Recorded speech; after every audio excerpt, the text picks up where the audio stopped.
Good brother, good brother. It's like they don't let you out the building.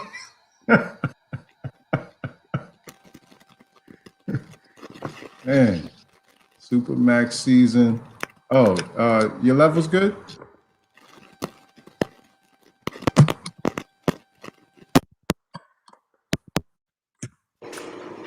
Oh, you got that BVS on, I see. Yeah, let me let you get situated. I got you, my guy. We got a good one going on today, Supermax season. So, yeah.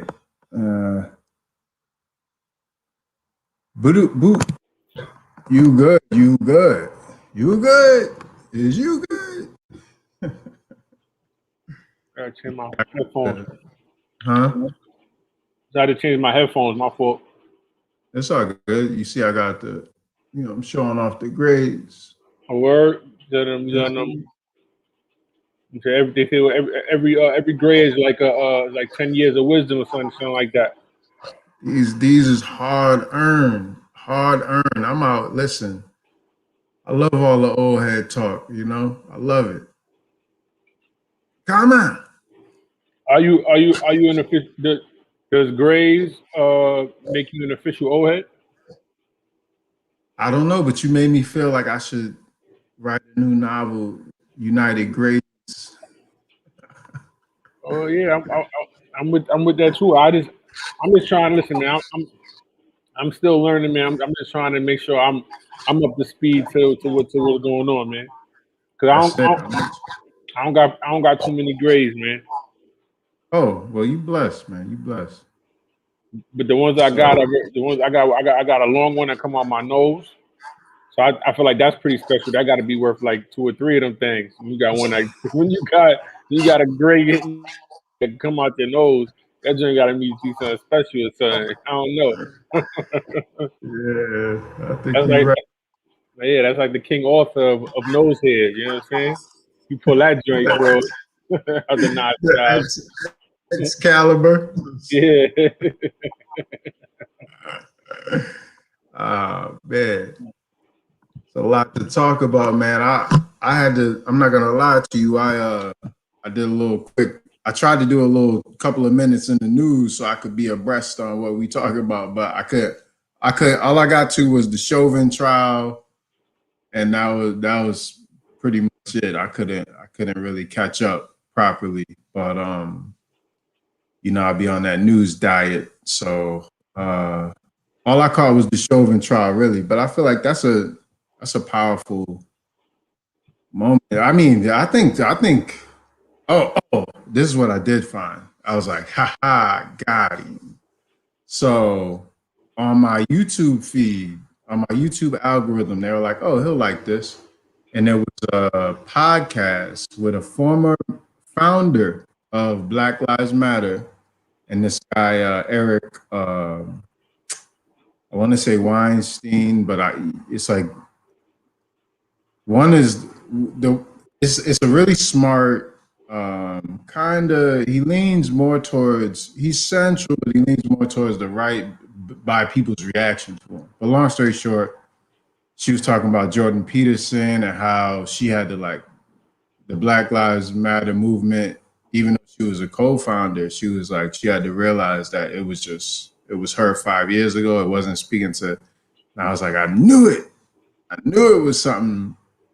Because remember, we was talking about this last week, and I was like, yo, is that our movement? Like, it just don't feel organic. It just seems suspicious to me.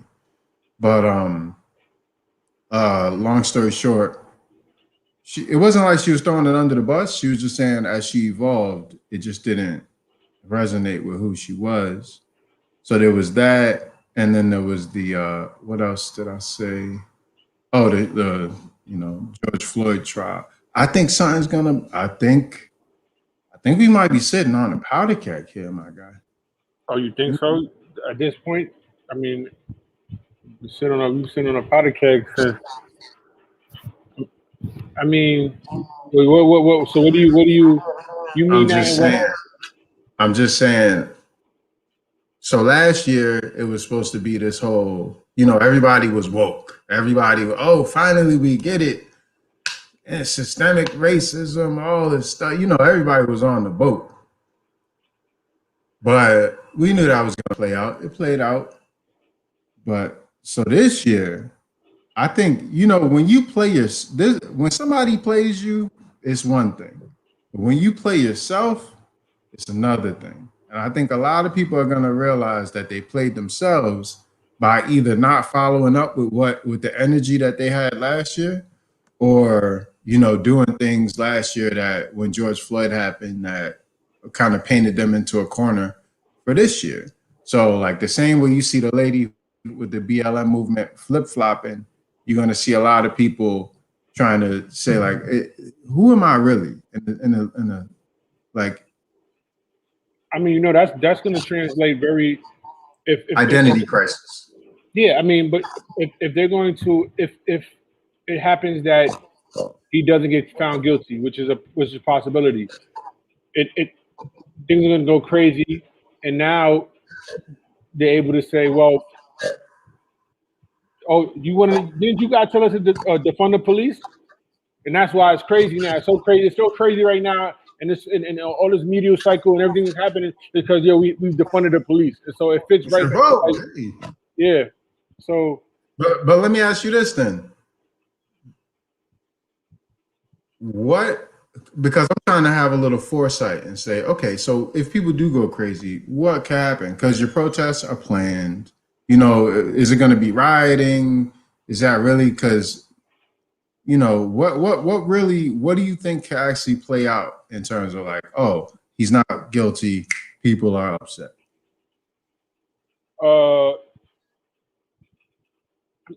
I mean, I see it as being more. Honestly, man, like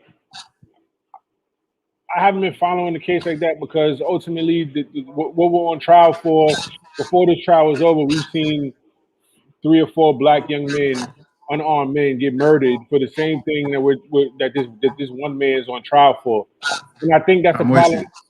And I think that's a problem. Is like the trial, like Chauvin is not on trial. The system is on trial, right? And so whatever happens to this one officer, it's not gonna really, you know what I'm saying, like, yeah, it'd be a sacrificial, he'll be a sacrificial lamb to the system. You know what I'm saying? Because it was so years ago, if it wasn't on camera, we wouldn't even be talking about this right now. Like it'd be like, okay, he'll get a slap on the wrist.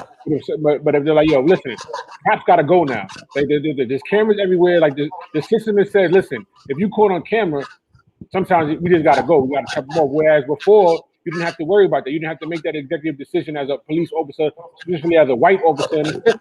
You'd be like, oh, we're gonna bypass public opinion. That doesn't matter.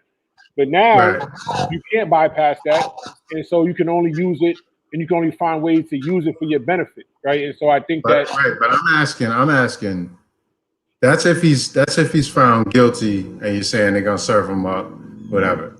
I'm asking if he's found not guilty, and I'm not following it either. Like this is my last quick 2-minute dive into the news. What I'm trying to have a little foresight. What is that going to look like in the streets? Like, what is that? How is that going to play out? If he's found not guilty, is it going to have any effect really, or is it going to just be business as usual? If he's found not guilty, I think it's going to have an effect. I think it's going to have a similar effect as a curated effect in regards to what the system already has planned for people to do things. I guess it's going to give another opportunity for more black and brown bodies to be put in the system. Depending on the leadership in these specific battleground states where they're protesting, are the leadership there telling the kids and the young activists and leaders what happens with their introduction into the system? Though they might want to protest, are the people on the front line decoding the message in a way that when this young 14 or 15-year-old young man or woman gets arrested and now has this charge on their record, and now they're going to have to continue to go to court, have these things been explained? And I think that they're not going to be explained in a lot of areas. And so you're going to have a lot of people introductory into the system. You're going to have a lot of minorities and black and brown bodies put back into the system, or mortally Why do you say injured, that? Why do you say that? that you will have more black and brown bodies put into the system. Yeah. And when you protest the system, you at some point in time, like that's the point, is to get arrested sometimes, right? And so Oh, I got you. So you're saying it's going to be protests, yeah, riots, people going to get locked up. Yeah, for yeah, people sure. gonna be locked up. And my fear is just like, but before is that there's one thing if you're an old activist or you're activists that understand, how things work. But if you're a young man or woman who don't necessarily who don't necessarily understand or haven't been told everything, now like yeah, you're doing the right thing, you fighting for what's right, but now you on the back of that bus, and if it's a Yeah. Monday, you might not get out till Friday, and then the same people that you getting locked up with, that outside activism is different in jail. It's different in locked up. It's different rules. And you know what I'm saying? I don't know how that activism translates to when you in the cell. And so like I think it's things like that. So I think that if he doesn't get charged guilty, it's gonna be a lot of arrests. It's gonna be more distraction, from I think overly ultimately it's gonna be a distraction for whatever the agenda is moving forward, because I think the system already has these things in plan. So like whatever happens, they plan for if he's guilty, they plan if he's not guilty in a way that's gonna be conducive to whatever the system wants to get out of this trial. And I think that they have a plan, and they know whatever happens, they know what they want to get out of it. And so I think that's what I think is gonna happen. I don't think. Hopefully he gets found guilty, but ultimately if he doesn't, it's again Chauvin is not on trial. The system is on trial. He went against all of the creeds that one is supposed to follow in regards to law enforcement. He did everything opposite, and he's on camera doing it. And we're at trial, and we're having this conversation saying that what if he gets off is a testament to like the word, like it's a testament to like it doesn't really matter what happens, because if me and you can be on be on this call talking about this, it's similar. It's similar. You know what it's like? It's like the OJ case. Exactly. It's like the OJ case, but it's reversed, right? Exactly. A lot of our students don't know anything about the OJ case, but this is exactly like that. So let me ask you this then, because, well, are there any? I think the black leadership issue that we talked about last week, it sparked something for me, and it made me just feel like, man, it's just kind of ridiculous that we're still at this point where we don't have any clear leadership. So I did a couple of things just to set some balls in motion. But who do you? I know the usual suspects, the black quote unquote leaders that are gonna come out, say they piece, like use it to flip an album or a movie or a NFT. You know what I'm saying? It's gonna be the protest NFT, Killer Mike, and all the usual suspects. No shade to Killer Mike. I love Killer Mike and Green, whatever his bank. But I'm. Is there any new like fresh blood? You know, any new black leadership that got you like perhaps excited about the way of the black state? At this point, what I'm asking is, I look at black people as a state now, as an actual nation. It's just we're a nomadic nation. And we are, when I say black, I mean African American and African extended. So, children of the diaspora. But are there any leaders popping up on your radar where it's like, oh, that's somebody I didn't think of. That's interesting. Anybody new, or is it the same old, same old? I mean, the people that I think are leaders are people that are in my proximity more so than like I haven't been honestly like on a look or even necessarily kept my radar up to young leaders that are I know the ones that are on the like some that are on the ground, but to me, I personally I think about Maurice. I think about, I think about the Aeneas. I think about Aeneas. I think about Ares. And so I know that, and so I know that there are versions of themselves all around the world, just by virtue of, like, I know we ain't the only people that help groom and bring up real, authentic connections with the kids. We might be though. All right, We but might be, though. so No, that's what I mean in the capacity. That's what I'm saying. You got to understand how Maurice developed and how Ari developed and how Jazz and E Nasty, all of them, the way that they developed, how Chris developed, how Beatty developed, we might actually be the only ones that are fortunate enough to have that, to be able to witness that. And I mean, Tank, like, just to be able to empower these types of individuals who are so comfortable in their skin, who have such, like, gravitas. Maybe that might be a rare thing. In which case, we sitting here talking about ourselves. It's kind of bizarre. yeah. At a certain point, Coach, we can't. We have to stand in our full essence. At a certain point, it's not enough to just be who we are to our people. That doesn't create the proper resonance. That's not necessarily. At a certain point, everyone think about it like this. Everyone that influenced us at a cerebral level, at an emotional level, they wasn't around us. I mean, the people that we were able to draw from through books and stories and stuff like that. Yeah, we had guides in the physical, but we got guides in the. It's a big world. So at some point, they like, even us doing this right now. You don't know who we're reaching. You don't know who will catch vibes off of this. But structurally, you still need to build the house. You know what I'm saying? Like, you still need that. The infrastructure has to be tight so that the resonance can sustain. We're gonna hit like 10 people, and it's gonna be necessary. But how do we get that 10 to hit the next 10, and then get that 10 to hit the next 10, and for that message to actually be something that we really want to resonate out? I'll give you a perfect example. And that's the penalty of leadership, I think. So I'm looking for those types of individuals. I really feel, anyways, I'll give you a perfect example. I was, one of my last joints in class, I found a video where Tank was, he was talking about his evolution. And then he was like saying that he evolved mostly in middle school and high school. And he was like, I would like to, that's where I found myself. And he was like, well, not found myself. That's where I found my mentors. And he said, me and you. And I shared that with my students.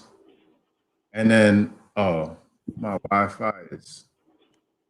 Can you hear me? I can hear you. Okay. So I shared that with my students, the video. And they were like, oh, that's crazy. That's crazy. So I came the next day, I was doing lunch duty. And a couple of my students were like, yo, I listened to Tank's whole discography. I thought you said he was all thankful and about God. I was like, yo, that's how he started. You know what I mean? But they was like, yo, what's good with your mans? I was like, I don't know.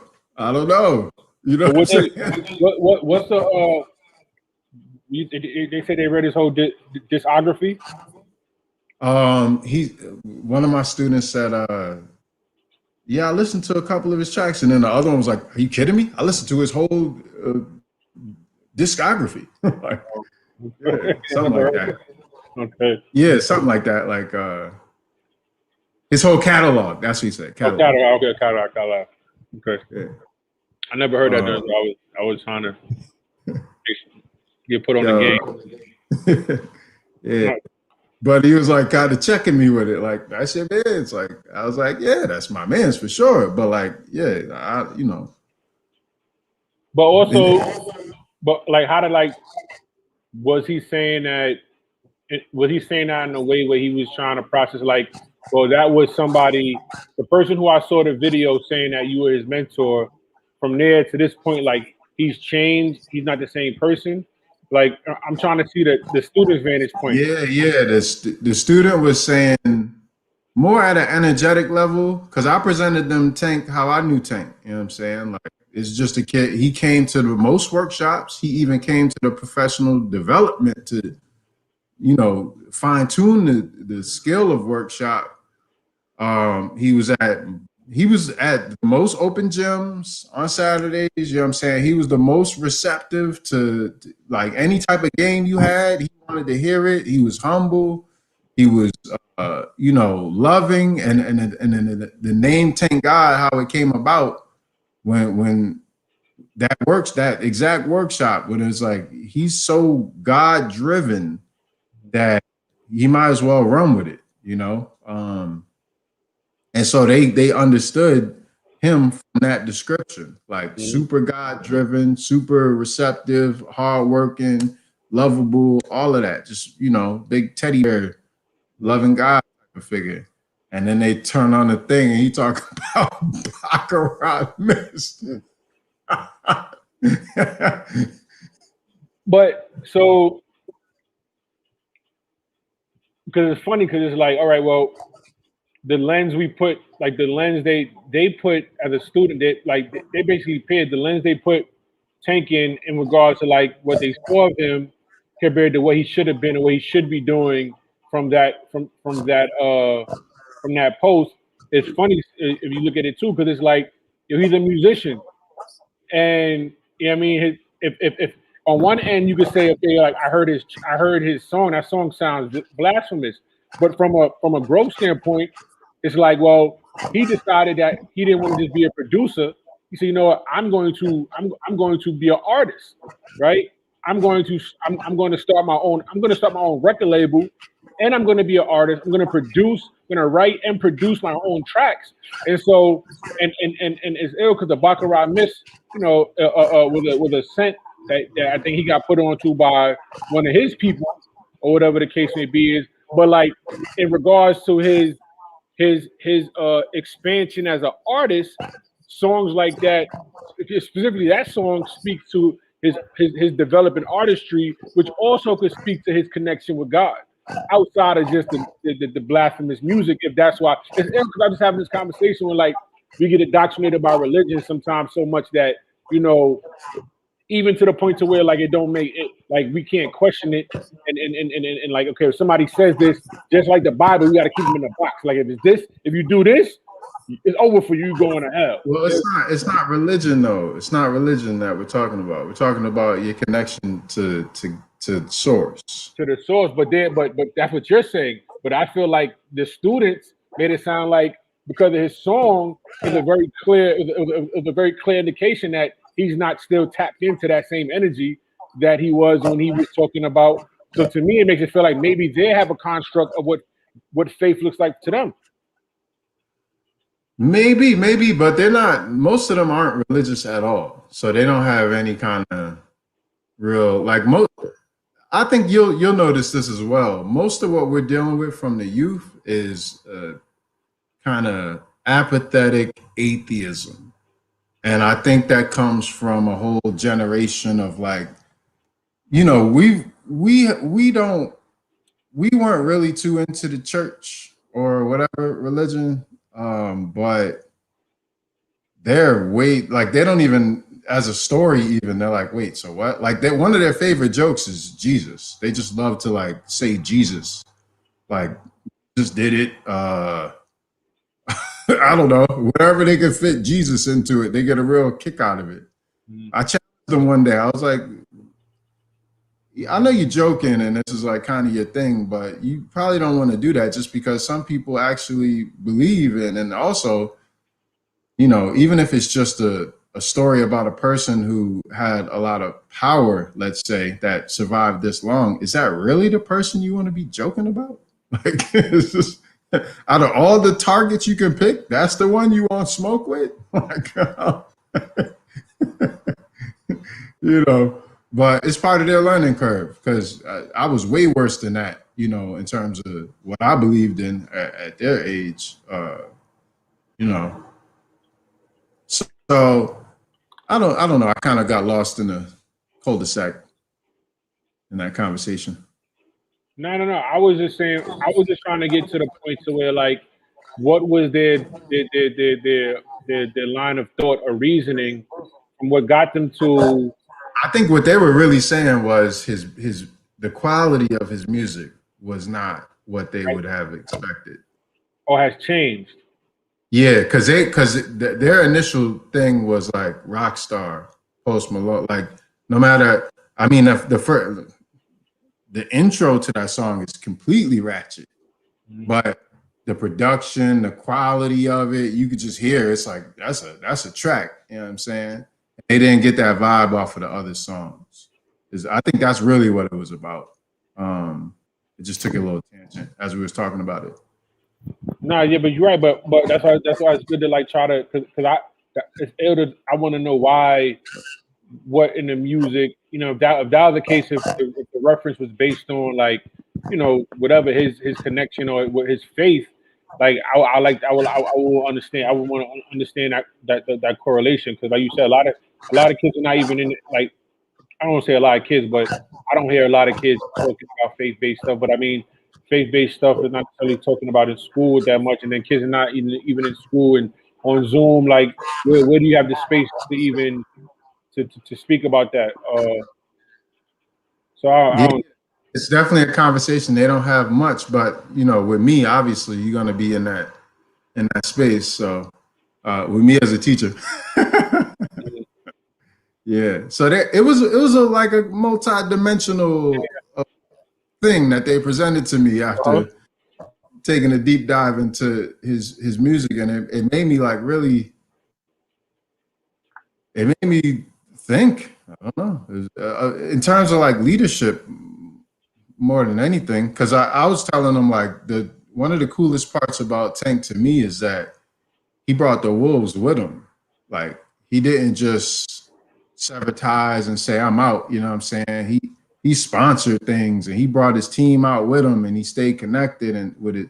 You know, it's like he's creating his own like grassroots movement, which is that's super powerful. You know what I'm saying? Mhm. But that's like success comes with its own set of things that I don't even I couldn't tell you what songs I'd be making if I was a young multi-millionaire. You know what I mean? Mhm. That's why I'm glad I didn't get the bread early because whoo, oh buddy. Yeah, I think I ain't gonna front. That's what's ultimately. Whenever I talk to Tank or talk to the guys, ultimately it's like, and I think this where OGs or whatever the guys that are older be talking to these young men. Ultimately, it's like, yo, you got to realize, yo, you may have more experience. Like I know that when I'm talking to Tank, I say, yo, I can't talk to Tank about how to what to do with $1 million. I can't talk to him from a place of I'm older than him, but I can't talk to him from a place of experience when it comes to being a millionaire. And so though I may be older, I still have to realize that yo, this young person, this young man is more knowledgeable in regards to the life they're living than, what I'm saying, my countless hours of mastery in regards to thinking that I should know or I do know what they're going through. So I just think for me, like that's why I think we gotta Tank and them always tap in because it's like, yo, bro, like, yeah, what I'm gonna tell you? You know what I'm saying? Like, y'all can hit my line, but ultimately, what am I gonna tell you about? Uh, That's I mean that's funny because well anyways there's a lot of levels to that. mhm, Yeah, but yeah, that was a whole tangent from leadership mhm. and But like you what said, that leader penalties of leadership. The penalties of leadership. yeah, penalties of leadership. What about them? No, I just think that's a soundbite. But it's also like what are some penalties? Is like being like you can ultimately get murdered, right? Like like if you think of the great leaders, ultimately they knew that taking a stance on anything, yo, you could get murdered just because of that stance. I don't know if you have to think about that like that now as a leader, where it's like, yo, this is something that I would die for, because ultimately I probably will die for it. For sure. And like outside of that, like that being your life and your livelihood is a penalty of leadership at any given time. But like, what are some other educators? What are some other penalties of leadership? Uh, Specifically as an educator, most other black educator that you've seen, your own penalty. Yeah, penalties of leadership. Wow, where to begin? Well, first and foremost, when you're, as you know, when you're on the front of a wave, you take all the criticism of the people who think it's like, wait, what are you doing? Like all the jokes, all the when you're on the front of the wave, the creative edge, all the jokes, all the backlash from being an original, you have to deal with all that. Worse than that though is that you have to watch everyone slowly assimilate and then start to do what you were doing and then forget that you were one of the first ones to do it and then also forget to give you credit and then also by that time have total amnesia and try to clown you for not doing it because you're on to something else. It's crazy. It's like such a magnified penalty in just that one sense, your authenticity, your originality. So you have to deal with all the, what do you call that, headwind. You're out in front, you're the leader, you're telling people, you know, this, that, and the third. Like I could just imagine what people say when I address the Black Lives Matter movement and say I don't even know where that came from. Like I don't that's not me. You know, the masses just why go against us? Like you know, it's, And anyway. I think that's the problem, that you you can agree with something, or you can not agree with something, and want to have the urgency to explore more, and like without being like having to be criticized. And you want to give people, specifically students, the chance to ask questions, or question the system. The educator, that's important, because with most systems, like, whether it be Black Lives Matter, whether it be another one, it's like, well, if in fact I ask questions about it, my black card is on, like, why is my black card on the chopping block now? Like, how dare you want to be educated about a subject that's about you and it's supposed to be for you and you're about to donate to? So we can't talk about financial literacy and all of these things, and then slander somebody who's like, okay, well, yeah, whoa. I'm not saying whether I'm yay or nay. I'm saying, yo, let me do some research. You know what I'm saying? Like, and people are getting, socially castrated for saying, yo, I want to, let me have to have a wealth of knowledge before I say something, or let me have a wealth of knowledge before I say, you know what, yeah, I'm rocking with Black Lives Matter. So the Yeah, slippery slope. for sure, for sure. But I think anytime, so the penalties of leadership pop up when you're kind of first out, when you're out ahead of the wave, out ahead of the curve. Uh, there's something that you always have to deal with in terms of it makes you develop a little bit of self-doubt because you can already anticipate people's reaction to you just being your authentic self. Yep. So you already have their voice in your head after years and years of doing it. People gonna when you step out the house in a certain outfit, everyone's gonna have the same reaction. You also know it's unfortunate that if a lot of people have the same reaction, then it's not original to them. So they're just kind of cloning. It's like, oh, are you good? Your audio? I'm good. You hear me? Okay. Yep, yep. It's like before. Let's see. Remember the time where if you were to say you're a photographer or something like that, it was like you really had to, like, that's something. That means you invested money in a camera.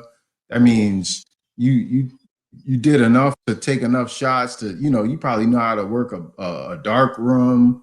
Like if somebody said they were a photographer, I was like, wow. But now it's like literally everyone is a photographer, you know? It's like, boom, I took a picture, I put it up on, I put it on multiple platforms right now, same picture, boom, boom. Of course, I'm a photographer, of course, everyone should see my image. So even one of the penalties of leadership that's new is there's so many people in the space of what used to be reserved for leaders that you got to you got to fight leaders to prove your leadership, you know? And it's not like it's a competitive thing. It's just it's an illusion. What do you mean by it's an illusion? Well, put it like this. It's an illusion that you have to compete with other people to be a leader. You don't. Like no, you don't elect yourself. Like you get elected by the people, right? But a lot of people can't see through the illusion. So it's an illusion. There's a lot. Perfect example. If I go put out some words on Facebook or Instagram, Twitter, whatever, Snapchat right now, my words will be mixed in with everybody else's words because everybody is an author right now. Like you put some words and you press a button, it is published. It is there, perpetuity. You are now a published author, right? That's billions of people that are now published authors. But you look at a book in long form and what it takes to actually write a book. We're not the same. You look at like a, huh? No, go ahead. Like the arguments that the comedians were making when they first about like the YouTube celebrities like, coming into the comedy world. But like it was a different time then. Like what I mean, like you had to tour for material. You had to now they have these influencers and these Instagram comedians coming on. Well, ultimately, like Fresh out. yeah, but the game has changed, right? And so what one used to have to do in regards to be a legit comedian, they don't have to do anymore. Like you're saying, the same thing with photography. Like so, then what becomes the benchmark? And does is the benchmark followers or people who follow you, in regards to your leadership? Is that what's most important? Like if you're educated, you got 100,000 people following you. That now raises your stock as an educator. Well, listen, I'm learning on the fly. I'm learning as we speak, but it seems like a true leader in this day and age, I'll be speaking about us, a bunch of people that we know. It's now our job to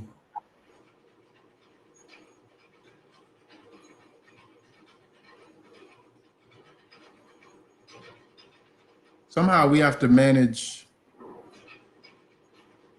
our people better. In other words, our job now, we've done the work. We've built the networks of people so that our way of life can at the very least be preserved, right? Because think of, okay, but our job is to make sure that that network of people, energy, that it can resonate at a higher frequency. We have to manage it better. And so there's a bunch of ways to explain it. I don't want to get too deep into it, but there's a lot of ways we could do that, but it takes more courage is what it is. It takes more compassion. We've done what a 20-year-old needs to do, what a 30-year-old needs to do, what a 40 and 50-year-old needs to do, 60. They're all different. You gotta evolve. At this point, do we care so much about the people who are caught in the illusions, or do we care more about the people who can resonate our truths? Because we've agreed, like we are who we are right now because we've agreed to have this experience. We've agreed to be these people. If I didn't rock with yellow Scullies, I would smack this yellow Scully off my head. Like we've agreed to be exactly who we are. There's a lot going on in our worlds that we did not agree to that we're just going along with. You see what I mean? Yeah. A lot. And so it's ill because that's how kids feel their whole. I mean, once they're conscious, kids feel that way probably their whole the rest of their academic life. We're big kids. We're big kids. It's just the levels is different. The levels is different. So now it's like how much of our experience do we agree with? And how much are we just going along with? You know, the real. So that's your authenticity. That's you ringing through. That's how you resonate. You know, if I'm gonna have that's why I like. You don't want to become the old groggy person, right? You don't want to be grumpy. You don't want to be the old grumpy person. But if you think back, you probably was like, how many people called you an old soul when you were younger? People. Yeah. So there's something there. There's something there. It's because you have an innate knowledge. Like you are a leader of the people. You wasn't put here to follow. So why are you following? You know, I'm saying you, meaning me, meaning whoever is in this, whoever is in this rank. And so a lot of times I look at it and I'm like, well, why even put more stress on myself? I'm having a difficult enough time just, you know, keeping the lights on and keeping my head above water and not stressing myself out. But then it's like, nobody's asking me too much. It's just to curate my experience to the point where my authenticity can resonate to the maximum degree. That's just having real conversations as opposed to fake ones. I could do that. That, if anything, that would save me energy. Just imagine if you had mostly real conversations throughout the day, how much more energy you would have. Yeah, you know me. I don't really have too many conversations I don't want. You know, I kind of mastered the weird. Yeah. I spend the block on a lot of combos just so I don't gotta disrupt my energy. You know, I don't gotta have this 20-minute conversation about something that I don't necessarily. But if you catch me, I'll have it because that's how important the culture is in regards to the building. That I'll have that conversation. But ultimately, if I could spend the block on it, I would, and everybody's still staying. Yeah, I unfortunately I have a lot of fake conversations, man. A lot. I mean, I do my best to shine through it. Some of it is just because I think I'm at the beginning to middle stage of like a whole nother level of existence. You know what I mean? In terms of the people that I communicate with, it's a whole education that they just lack, and so we're learning from each other. I would say. So in that way, you kind of got to dumb it down, like you're talking to a kid, and they got to do the same for me. Like a lot of things about being a teacher, I just didn't respect, but I should have. And so I'm just learning slowly how to do those things right. You know, like consistency. I've never really cared about consistency because I'm a creative. Like I'll consistently work, but other than that, I like to change it up. You know what I'm saying? But everyone can't palate when you're they can't like digest what you're giving them if it's inconsistent. They need it to be like a steady flow. They need to be able to predict a little bit, which to me, I'm like, if you can predict it, you're not learning. Like I want you to be learning on the fly, but everyone's not built for that, you know. So I'm learning that. I mean, it's good to be able to flush those things out. I feel like a lot of, we still students ourselves. When you educate, you deal with kids. If you remember that, then you'll always be able to your interaction with the kids you're dealing with will always be somewhat better if you just realize like, yo, you are still a student. And I mean, like, I don't think there's anything wrong with telling the kid like, yo, listen, I don't know, or yo, to be honest with you, you get on my nerves. Because that's human. That's human. I tell kids, like, yo, listen, right now, you're annoying me. I tell my kids that because for sure, yeah. It's being honest. But when I say that, because the kids a kid don't gotta tell me when I'm annoying them. I know when I'm annoying the kid. But if a kid wants to say, yo, coach, you're annoying me right now, I gotta hold that. Right? It's not like, oh, well, who are you talking to like that? It's like, oh, all right, I've told you this countless times.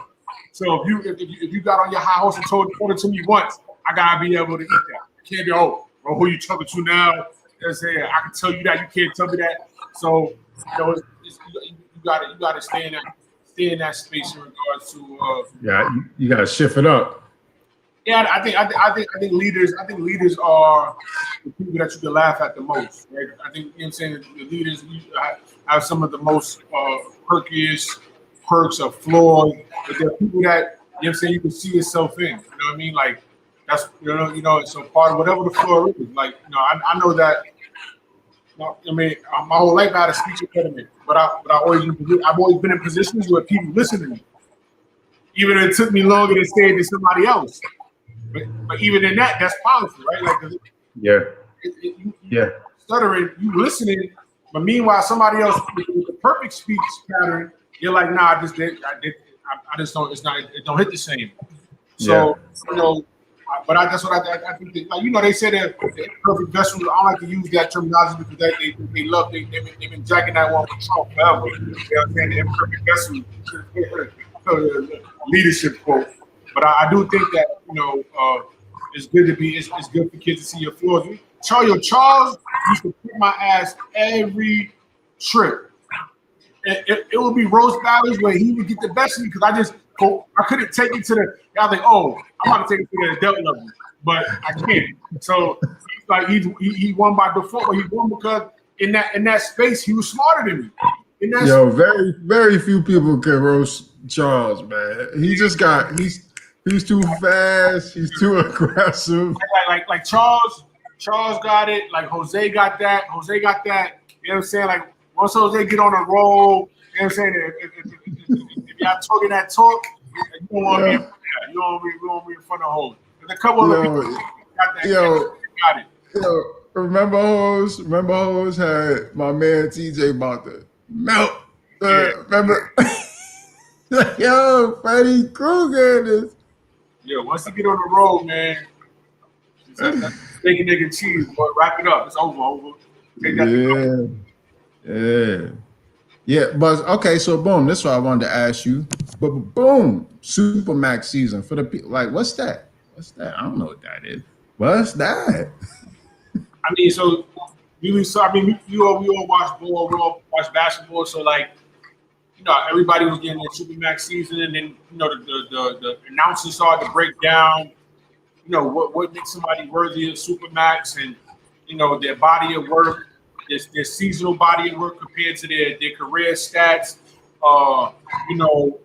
Staying in a small market or staying on the ground rather than going to another market or what you call it. So like in all of this contract talk, this Supermax talk, I was like, this 2020 was our contract year.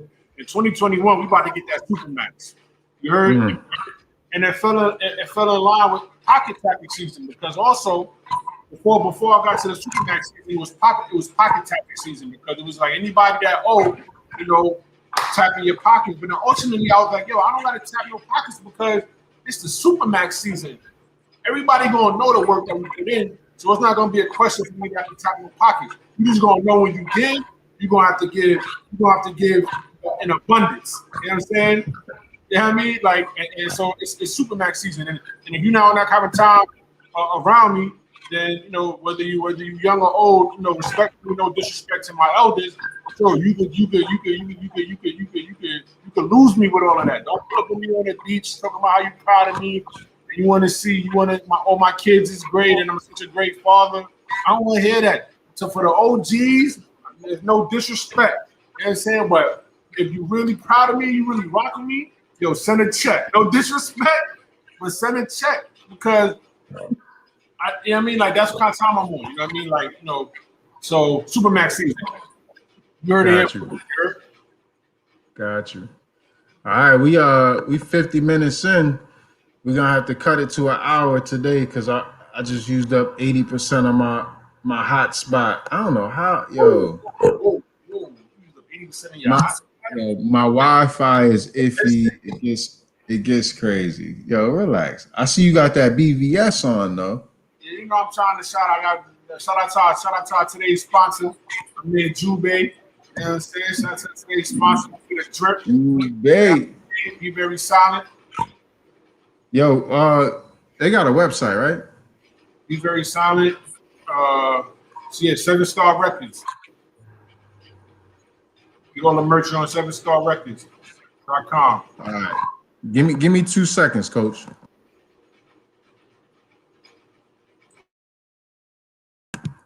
And by that I mean, just gems on the people. I'll be right back. All right. I don't really have no gems. For the people, but just stay sucker free, man. And if you're educating, you get yourself back to school, specifically for schools that are in New York. The summer program, they partner with CBOs. That's what the DOE is asking schools to do in the city. Make sure that partnership, that CBO is one that is conducive to curating the culture at your school in a progressive way. Your administration or your admin, you have a great opportunity to do some very special things over the summer and provide a space to protect and the safe house kids, but also empower them. We all know in the city in the summer times, violence, gun violence, this violence in general exponentially rises. So, be intentional with your programming and the community-based programs you're bringing in. I'm not saying that it's not good to bring a big program in that's already pre-existing, that already has stuff. But if you have something that is more acclimated to your specific school culture, and that you can have alumni participate in, that can continue to speak to the culture, but also talk about what they're doing in real time. That builds bond for coming back to school, and it also builds the value back up for wanting to be back in the building. Your summer program is going to lay the groundwork for why the importance of the brick and mortar building. And so administrators, it's important that you be intentional and thoughtful with your programming over the summer. Yes, it has to be educational in regards to the kids who are struggling and X's and need to pass. Like that is like there needs to be some space in the day for that kind of work, but also need to be some space for where kids just want to come and be here or be wherever that summer school is taking place. So just to be around energy, to be around love, and most importantly, just if you can keep kids out the street for 8 hours out the day in the summertime, you're doing great work, right? And if you keep kids in the building, but you don't turn NXs to passing grades, you've still done a great job as an educator because you saved that person's life. Because they'll never be able to rectify an NX if they're not on this earth. So it's all perspective. But you have this summer, you have a great opportunity.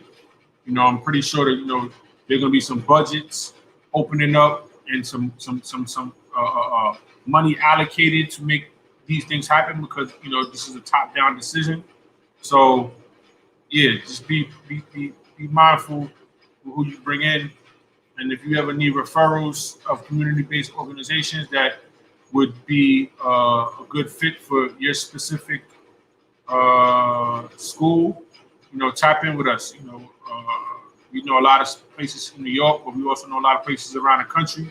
And so if you're looking for progressive curriculum, and also, skill building exercises that, can be applied or applicable across mediums in regards to education, tap in with us. We got, we got everything. Chick-fil-A, they just started packaging their Chick-fil-A sauce. Connective doing the same thing we finally did. We packaging the sauce. They say it's about to go out the retail, big SKUs. You talking about Target, Walmart, that's how we giving it up. So, if y'all need some advice in regards to onboarding or implementation for your summer programming, tap in with us, because this summer is going to be an integral part of you getting of your school building, getting kids back in the building in September. Will be the 2 months over the summertime. Word. I came on to Chick-fil-A and big SKUs. I'm a fan of both. Yeah. I was like, Chick-fil-A, the only person that's branded their sauce and put it on the shelves. You know what I'm saying? Like, you know what I mean? We took the motto and we ran with it. We got the connected sauce. We just picturing the label and the logo. You know what I mean? Put it on the shelf. Big SKUs, you heard? Heard you. So we got a few minutes left. Let me see. I forgot to ask you what you have for breakfast today, Coach. I had a coffee that my daughter put me on to. It's some famous TikToker, something Charlie, something like that. I don't know. Heard you. Yeah, I'm it's Ramadan, so yeah, I'm gonna break fast in a little bit. Respect. Actually, no, that's a lie. So I did wake up early. I had breakfast. What I had? Yeah, before the sun came up, right? Mm-hmm. Yeah, I got busy. Let me see. Egg sandwich, fake and bacon. It sounds like a catchphrase. It sounds like a fake and bacon. That's what it's called at Bakehouse. That's good though. It's good. That you're never gonna forget that. Bakehouse closed like last 2 weeks ago. They had a COVID scare or something, so they was closed. I didn't realize. See, that's a perfect example. I spent probably over 10 years hating on Bakehouse just because of the name. I didn't like the name, Scottish Bakehouse. And then when I went one time with Rose, I was like, oh, it's all right. Oh, yo, Elam. Respect for still running all those miles and fasting. Yes, sir. Yeah, that's funny. I had a dream last night. We was linked up.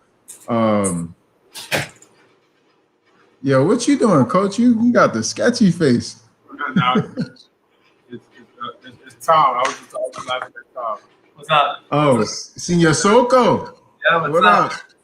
You're laying low, staying out of trouble, man. How you? Same more or less, I guess. What do you guys do? Yeah. Oh, right. Cool. I gotta go. Tomorrow? Oh, yeah. See you tomorrow, bro. Good to see you, Keys. You too, man. Good to see you. That's L. So, Keezy. Oh, so y'all still in the same... Wait, y'all downstairs or upstairs? Where you at? Downstairs on the first floor. First floor, right. So what happened to the old office? What did it become? That's the after school office again. Okay. All right, man. Last minute, you got any... you already blessed the people with some gems. You got any... Finito? Just make sure your summer programming is intentional. Not just New York, city, whatever city or state you're in. It's very important for you to get kids back in the building for brick and mortar. And brick and mortar, they gotta find some semblance of a reason why being in school is fun. Being in school is cool. And other than that, stay COVID free, stay sucker free. You heard? Heard you. Heard you. And I don't have. Or's got the logos for that coming up too. So if you like that and you think that it's brandable, it's already branded. You know what I'm saying? What's it called? Stay sucker free and cobra free. You know what I'm saying? SFCF. You heard we got the logo already popping. For the, you know what I'm saying, for the vineyard vibes and the mask. You heard all sales is going to donation. And we charging $100 for masks. Word of my man Nick. You heard? Word of my man Nick. You know what I'm saying? Heard you. Heard you. All right, man. Always one love. Appreciate the vibes. All right. I'll talk to you later, bro. Yes, sir. They gonna come with lobster rolls too. They gonna come. Every mask gonna come with a lobster roll that you gotta buy. Half off. Friends and family discount. 50% off and double it. Hold on down. All right, man.